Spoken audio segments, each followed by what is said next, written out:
At first, I would like to thank the invitation and will congratulate the whole of team of Dr.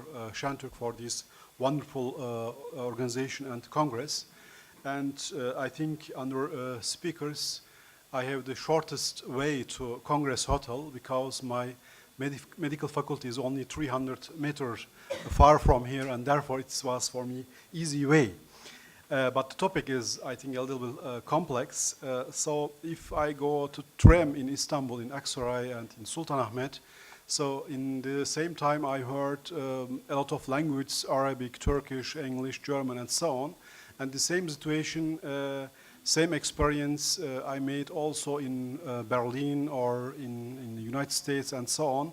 Therefore, I think we have multiculturality or multi-religiosity is a reality in our society. But the question is, how can we solve the very important and existential problems of a multicultural and multi-religious society? And I think the most interesting problems we have in the bioethics and medical ethics. And my hypothesis is we can understand maybe each other better if we speak about medical, ethical, and bioethical problems. Therefore, in my following presentation, I will first describe two cases in intercultural setting with regard to their ethical implications. Out of these examples, in the second part, I will try to develop an adequate concept for an intercultural setting in a value pluralistic society. The first case, a 23-year-old Turkish Muslim man living in Germany was diagnosed with malignant cancer. The patient's health conditions deteriorated increasingly, with a growing probability of his demise being imminent. Neither the patient himself nor his parents spoke German very well.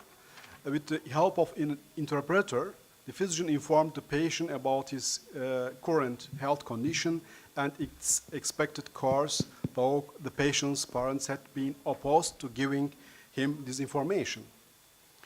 Death occurred 2 days after this conversation. It's a really piteous situation. And later on, the parents tried to hold the physicians responsible for the death of their child, claiming that by giving him such information, they had contributed to a deterioration of his health condition and thus hastened the death of their child. So, I think the main question is here, what is the ethical justifiable truth-telling strategy in a value pluralistic society? And also we can discuss about the universal character of patient autonomy in such situations. And my second case, a 6-day-old child of Turkish Muslim parents is suffering from type 2 autopalatodigital syndrome. This is a very rare genetic disease leading to several anomalies in the formation of seminal organs. The child can only live on invasive life support, but even on a ventilator, it is bound to die within a very short period of time. The German medical team suggests refraining from providing maximal therapy and limiting the extent of therapy. The parents, however, insist on maximal therapy, emphasizing that this decision results from their Muslim faith, according to which they would be held responsible in the afterlife if they agreed to any other option. So the question is, how can we define? So we use as a medical ethicist in the practice the term the best interest of the child in such situations. So the question is, how can we define the best interest of the child at the end of life in an intercultural setting? All the cases presented so far have happened in various German hospitals. It would actually be a great opportunity for me to be able to discuss these cases with you. But my presentation has another focus. Rather, what I would like to do in the remaining minutes is reflect to ethical principles which can be applied in the analysis and resolution of these kind of cases occurring in clinical intercultural settings. It also happens in intra-cultural constellations that parents want to shield their son from the distress of a negative diagnosis. Parents of an incurably ill child may request maximal therapy despite a lack of medical perspectives. However, in these conflicts, certain attitudes and arguments are coming to the fore which are not common in the cultural environment of the healthcare team, to whom they may appear unfamiliar. Those attitudes and arguments may be linked to specific religious faith, principles, or arise from a cultural practice which in this form is not understandable or familiar to the medical team.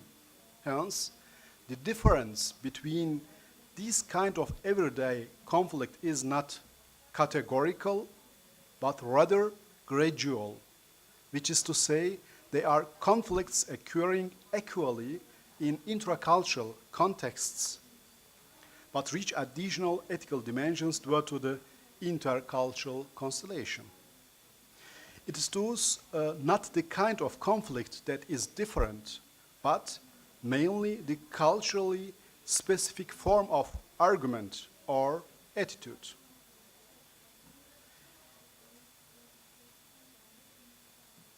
It is thus appropriate for a value-pluralistic society like that in Germany or the United States to ask ourselves what an adequate ethical way of dealing with these conflicts could be.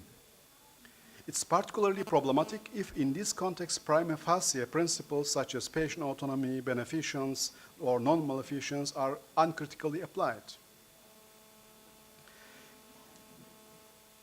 US bioethicist Ruth McLean stands for a broad patient autonomy approach. So the question is what kind of patient autonomy concept we need in a multicultural, multi-religious society. In her hierarchy of ethical principles, autonomy occupies the top position. Her approach claims universal validity for all cultures and intercultural contexts. She is convinced that her approach can accommodate any culturally determined decisions in medical practice. We should not forget, however, that patient autonomy in its application as proposed by McLean has not originated from a culturally neutral space.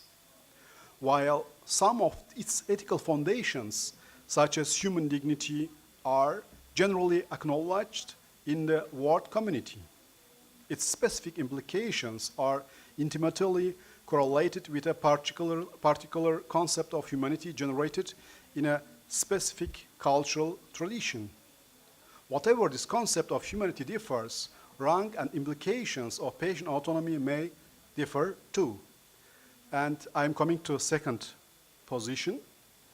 In contrast to McLean, the Chinese medical ethicist Ru Ping-fan claims that the principle of autonomy and implied in it self-determination as postulated by McLean is not universally valid. He holds that a universalistic approach cannot do justice to the cultural elements of the doctor-patient relationship. For example, McLean's concept of patient autonomy could not be reconciled with family autonomy, an integral component of medical decision-making from a Chinese Confucian perspective. A coherent and genuine application of this concept, including relevant modifications aimed at different cultural spheres, does, however, presuppose a degree of moral homogeneity within each social group which we cannot expect under the conditions of global community. So I'm coming to the last part of my presentation. Moving on from this critical discussion of opposing positions, I would like to propose a new approach, which we may call an integrative particularistic approach. This concept has been developed in response to the above-mentioned theoretical problems as well as practical inadequacies, with the aim to reach a more appropriate consideration of cultural values in medical ethical practice. So he is also my result of my habilitation in Germany, this concept. This model is based on a well-organized, structured communication with the patient and his or her relatives insofar as the latter are of central concern to the patient. Starting point is not on all-encompassing concept of patient autonomy as a foundation upon which culturally specific forms of decision-making can be played out. Rather, the culturally bound moral values and attitudes of the patient should be the basis for the definition of a specific concept of patient autonomy. This procedure avoids an unreflective appropriation of cultural practices from the patient's cultural sphere or origin and prevents the danger of a culturalistic fallacy. And I'm coming to my conclusions.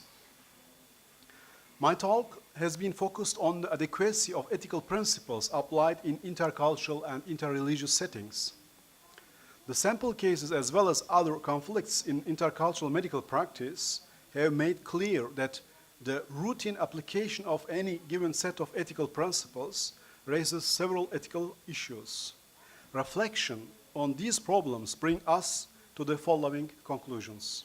My first conclusion is ethical conflicts at the end of life arising in intercultural contexts differ from those in intracultural situations gradually rather than categorically. That is to say that the specificity lies not in the quality of the conflict, which is similar in intracultural contexts, but the conflictual arguments or attitudes are perceived as unusual or strange, as we have seen in the cases above. My second conclusion is, crucial for clinical ethics in an open society is not the question if, but in what way preferences and attitudes based on patients' and families' cultural values can be taken into consideration. Third conclusion, routine transfer of ethical principles with their conventional implications, even if they are juridically safe, is often not a suitable way for addressing and solving ethical conflicts in intercultural contexts. And my fourth conclusion is what is often required is ethical reflection about these problems and their applications in order to do justice to cultural phenomena and their ethical implications in the process of decision-making.